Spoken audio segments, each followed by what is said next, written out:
হবিগঞ্জের মাধবপুরে দিনমজুর সাবু মিয়া হত্যা মামলায় 4 জনের মৃত্যুদণ্ড দিয়েছে আদালত। একই সাথে প্রত্যেককে 50,000 টাকা করে জরিমানা করা হয়েছে। বান্ডেল থাকলে প্রতি সেনমানিতে টাকা বাঁচবে। বিকাশ সেনমানি বান্ডেল কিনে জিতুন প্রতি লেনদেনে।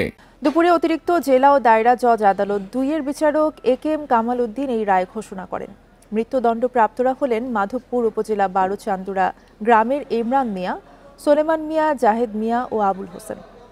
2006 সালে 3 সন্তান রেখে সাবু মিয়ার স্ত্রী একই গ্রামের ইমরান মিয়ার সাথে পালিয়ে বিয়ে করেন।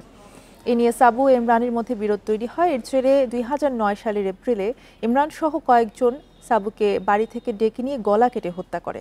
এ ঘটনায় নিহতের ভাই বাদী হয়ে 5 জনের বিরুদ্ধে মামলা করেন। এদিকে জামালপুরে রফিকুল ইসলাম গাদু হত্যা মামলায় 2 জনকে যাবজ্জীবন কারাদণ্ড ও 10 জনকে খালাস দিয়েছে আদালত।